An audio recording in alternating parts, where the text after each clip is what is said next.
약함을 자랑하는 그리스도인 이런 제목으로 고린도후서 11장 16절에서 33절까지 말씀을 함께 묵상하도록 하겠습니다. 진짜 칭찬과 자랑은 자기 입으로 자기를 칭찬하는 칭찬과 자랑이 아니죠. 진짜 칭찬과 자랑은 남이 해주는 칭찬과 자랑이라야 진짜 칭찬과 자랑이 될 것입니다.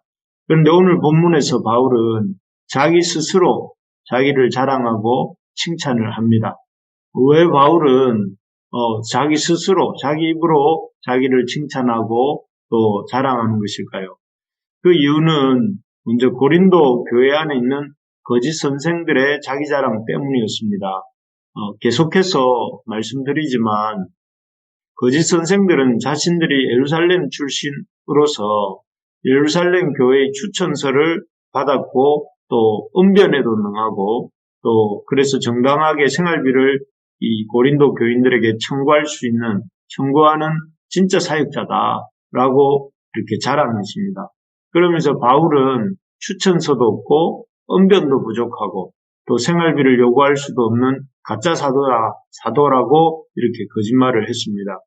그런데 놀랍게도 이런 가짜 선생들이 이 말에 일부 교인들이 호응하고 동조를 했습니다.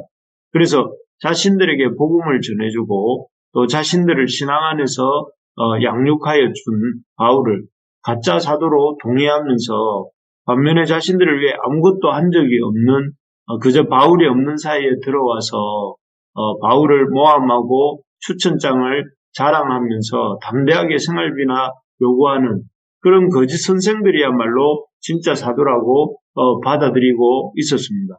그래서 이런 기가 막히는 고린도 교인들의 모습에 대해 바울은 19, 20절에서 이렇게 말을 합니다. 제가 19, 20절을 읽어드리겠습니다. 너희는 지혜로운 자로서 어리석은 자들을 기쁘게 용납하는구나. 누가 너희를 종으로 삼거나 잡아먹거나 빼앗거나 스스로 높이거나 뺨을 칠지라도 너희가 용납하는도다. 지금 이 고린도 교인들이 가짜 선생들에게 쏟고 있는 모습을 뭐라고 하는가 하면 참 어리석은 자들은 용납한다. 누가 너희를 종으로 삼거나 잡아먹거나 빼앗거나 스스로 높이거나 뺨을 칠지라도 너희가 용납한다. 이렇게 빗대고 있습니다. 참으로 우리 인간은 자신을 함부로 대하면서 굴림하고 또 빼앗고 학대하고 마구 후려먹는 사람들에 대해서는 아주 이렇게 잘 용납하고 받아들이는 경향이 있는 것 같습니다. 하지만 자신을 존중하면서 귀히 여겨주고 섬겨주고 아껴주는 사람들에 대해서는 당연하게 여기고 함부로 여기는 그런 마음이 있는 것 같습니다. 지금 바울에 대해 일부 고린도 교인들의 태도가 그렇습니다. 그들에게 복음을 전해주고 또 돌봐주고 양육해주고 기도해주고 사랑해주는 바울에 대해서는 그들이 참 함부로 대하고 있는 것이 바로 그것입니다. 우리를 종으로 삼고 잡아먹으려고 하고 함부로 대하려는 이런 가짜 선생들을 조심하고 또 멀리할 수 있기를 바랍니다. 그리고 우리에게 복음을 전해주고 또 돌봐주고 기도해주고 사랑해주는 그런 이들에 대해서는 귀히 여기고 감사하는 마음을 가질 수 있기를 소망합니다. 두 번째로 바울이 자기 스스로를 자랑하는 이유는 그리스도로 인한 자기의 약함을 자랑하기 위함이었습니다. 그 세상 사람들처럼 자기를 칭찬하고 자기를 자랑하는 것이 아니라 바울은 그리스도 안에서 그리스도로 인한 자기의 약함을 자랑하기 위해서 자랑하고 있습니다. 당시 고린도 교회 안에 들어와 있던 가짜 선생들은 자신의 혈통을 자랑했습니다. 그래서 자신들이 히브리인이고 또 이스라엘이며 아브라함의 자손이고 나아가 자신들이 그리스도의 일꾼이다 이렇게 자랑하고 있었습니다. 이에 대해 바울은 자신도 히브리인이고 이스라엘 사람이며 아브라함의 자손이다 이렇게 자기를 자랑합니다. 하지만 가짜 선생들이 자신을 그리스도의 일꾼이라고 하는 것에 대해서는 23절처럼 말을 합니다. 우리 23절을 한번 같이 읽어봅시다. 23절입니다.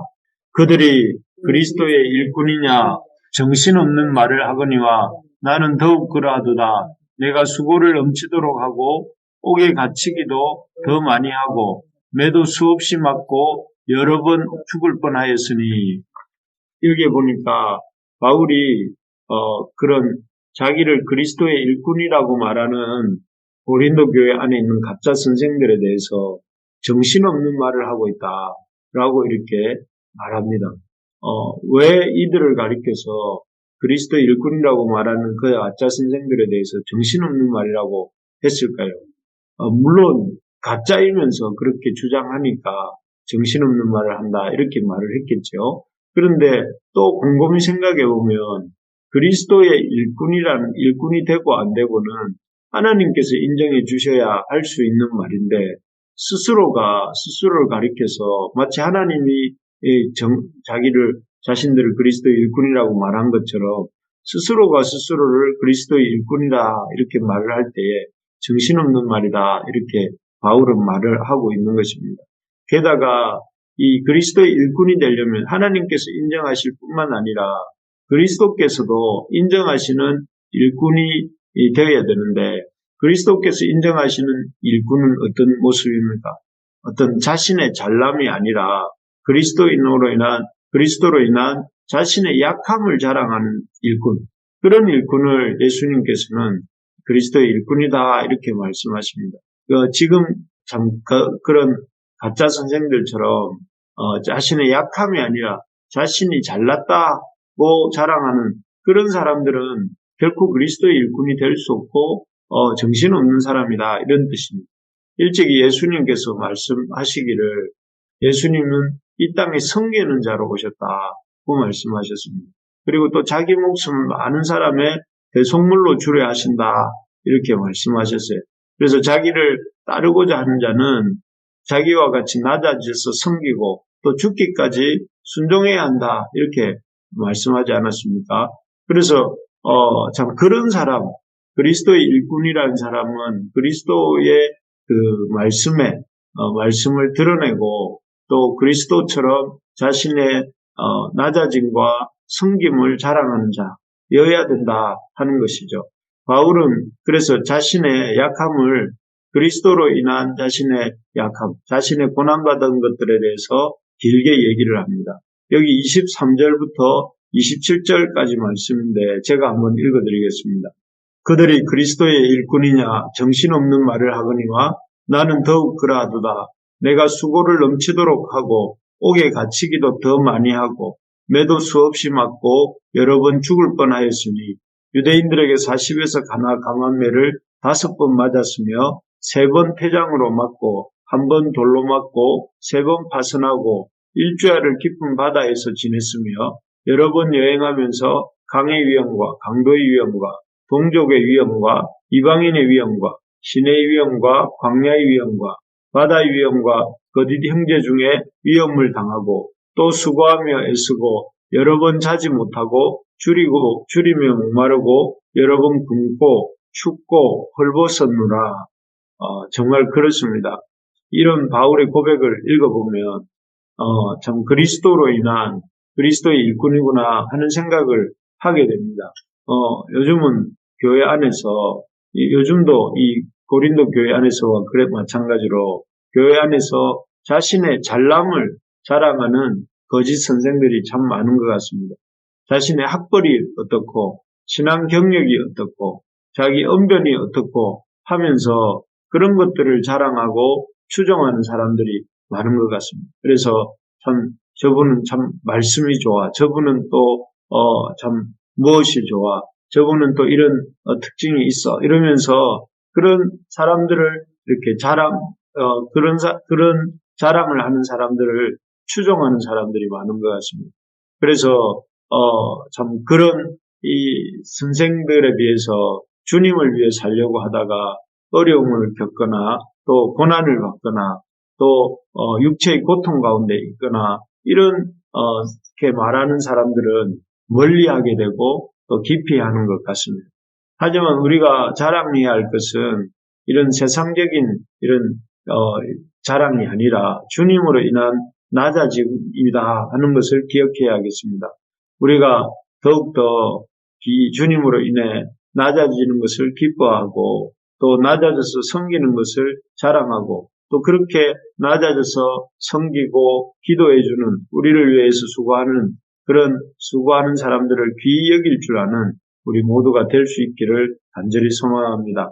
말씀을 맺겠습니다. 바울이 자기 자랑을 하고 있는 이유가 무엇일까요? 첫째는 자기를 자랑하는 거짓 선생들의 정체를 드러내기 위함입니다. 그래서 그런 거짓 선생들의 입을 막고 진짜 사도를 귀하게 여기게 하기 위해서 그렇게 부득불 자기에 대해서 자랑하고 있습니다. 둘째로는 그리스도인의 진정한 자랑이 약함을 자랑하는 것이다 하는 것을 가르쳐주기 위해서입니다. 그래서 자신의 어떤 잘남, 혈통이나 학벌이나 자신의 업적이나 이런 것들이 아니라 주님으로 인해서 고난받았던 사실들을 길게 이렇게 언급하고 있습니다. 그래서 진정한 자랑은 주님으로 인해 우리가 받은 고난이고 낮아짐이고 섬김이다 하는 것을 드러내고자 하는 것이죠. 우리가 주로 인해서 이렇게 낮아져서 섬길 수 있는 우리가 되어야 되겠고 나아가서 그렇게 낮아져서 섬기는 이들을 귀하게 여기고 그들을 참 이렇게 인정해주는 우리 모든 부르심의 가족들이 되기를 간절히 소망합니다.